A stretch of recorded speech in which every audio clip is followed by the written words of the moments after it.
Next up is a collaboration project with Wheeled and Well Armed. We've been talking about it in text chats and in conversations, and wanted to try to get some information across about the ATF as a bureau, as the piece of the executive branch that it is. So the ATF, in its name, is alcohol, tobacco, firearms, or some other things that it's responsible for. But those big three things are actually a big part of our society.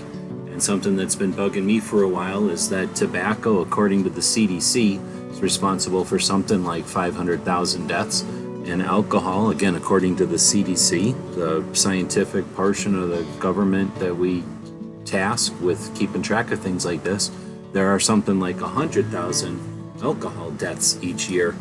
When we ask the CDC, the same organization that tracks fatalities in the United States, how many firearms deaths there are, there's something like 40,000 total. 2/3 of those, a full 6 out of 10 or more, are suicides. Most of those suicides are from service members.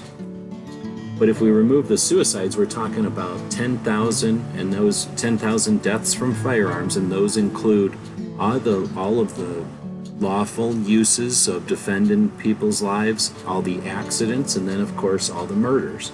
The murders and stuff make up something like just over 3,000, if I remember correctly. So what we did is wanted to illustrate show the relationship between the scale of the three main tasks or responsibilities of the ATF. So we put the amount of tobacco deaths in this pie chart, the amount of alcohol, and the amount of firearms deaths that the Alcohol, Tobacco, and Firearms Bureau would technically be in charge of, both the administration of the regulation and enforcement of all three of these realms, as far as I'm aware. Of course, we have a person who's being suggested as the head of the ATF, who's been paid by large organizations that are against the right to own firearms. So he's focused only on the firearms portion of the tasks, the responsibilities of the ATF, and to help illustrate how drastic, or what a small percentage of the firearms their bureau is actually responsible for, or how small a percentage of deaths firearms are responsible for. And while the bureau is responsible for lots of other things, those much larger issues are being ignored completely by politicians. So we hope to create a piece of content that could be used, could be shared, and the information can be gleaned from easily.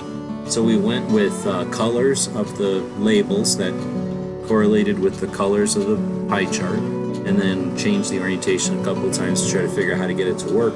Then figured out we needed to put it into a square format instead of the rectangles, kind of rebuilt the whole thing at the end there. But then once we came up with something that works for both of us, we shared it. We've used it for thumbnails on videos, and hopefully it helps the general awareness of, again, that aspect or that point of view on the ATF and their focus on firearms being unrealistic compared to the proportion of their footprint in society. Hopefully this all made sense. Let us know what you think. This is a bit of education on how to work together and how to use some of the software. If you have more questions, you can ask myself or Wheeled and Well Arms specifically, or next time you see us on one of the live conversations. Let us know in the comments what you think, and until next time, thanks for watching. So let us know what you think. We'll be watching the comments wherever you find the video, over on gunstreamer.com or on guntube.org. Thank you for supporting our projects. If you'd like to buy us a cup of coffee, check out our Patreon channel. The guys and gals of gunwebsites.com encourages you to take a CCW class every year, practice at least once a month, and carry every day. Thank you for watching gunwebsites.com.